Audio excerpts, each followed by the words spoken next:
A Toronto area defense lawyer has become a key figure tied to Canadian Olympian turned alleged drug lord Ryan Wedding.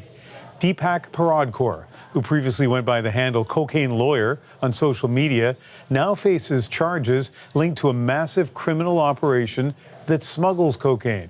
Authorities say they believe Wedding is hiding in Mexico, and they claim Paradkar advised him to murder a witness to avoid extradition. Well, let's get some perspective on this lawyer and this story. We're joined by Gary Batasar. He's a GTA criminal lawyer who has known Deepak Paradkar for decades, and he joins us now live from Brampton, Ontario. Gary, tell me what your reaction was when you first heard about these charges. No, I think the reaction, Ian, is the same that everybody across the country that are in the law business, especially criminal law. In our community, we're a small legal community of criminal lawyers. We were in shock. So the United States discloses a lot of information about charges very quickly, certainly very different from Canada. So the indictment has a lot of detail in it, and I think you've read the indictment, right? Correct. So what can you tell us about the allegations against Paradkar?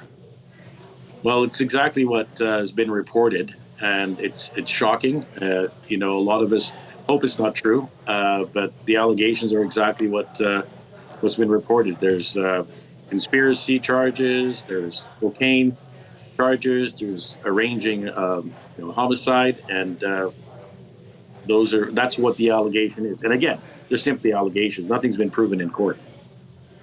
Yeah, for sure. But I mean, as a criminal defense lawyer yourself, when you see that level of detail in the indictment and you know the charges have been laid, what does that suggest to you about the evidence or the evidence gathering by police?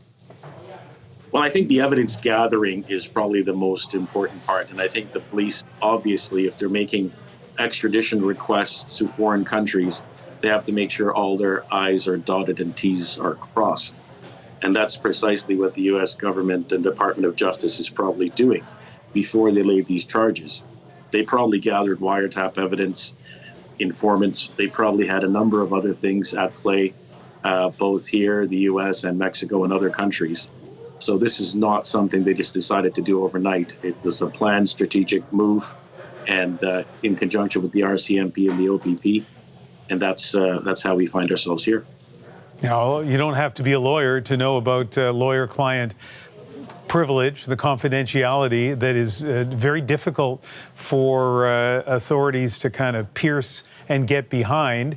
So this had me scrambling to look up like what some of the exceptions are to lawyer-client privilege. But I guess if you counsel a crime or allegedly counsel a crime, that might be enough to lift that protection, right? Absolutely.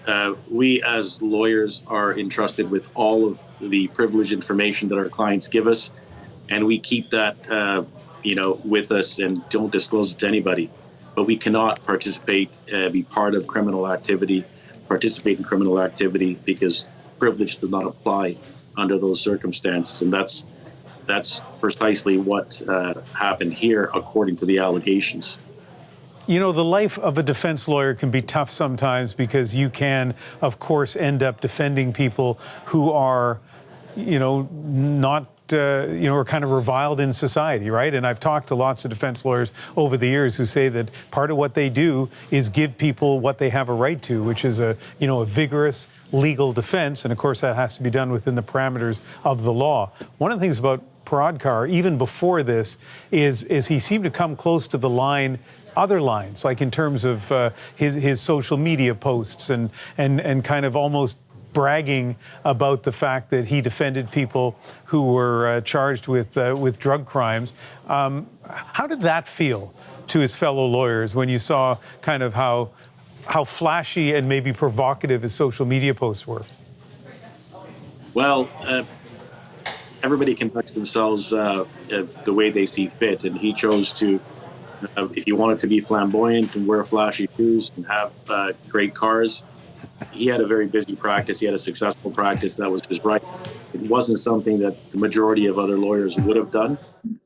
We've seen the social media posts. We've seen some of the things on Instagram, etc. And it's not the way that I conduct business. And a lot of my colleagues don't do it that way. But as I said, I can't criticize somebody who wants to spend their money the way they see fit. But the reality is we try to fly under the radar and just defend our clients vigorously, make sure their rights aren't trampled upon, and it's done so within the law. Gary Batasar is a GTA lawyer who's known Ryan Wedding's lawyer, Deepak Paradkar, for decades. Thank you very much for speaking with us. Thanks for asking me.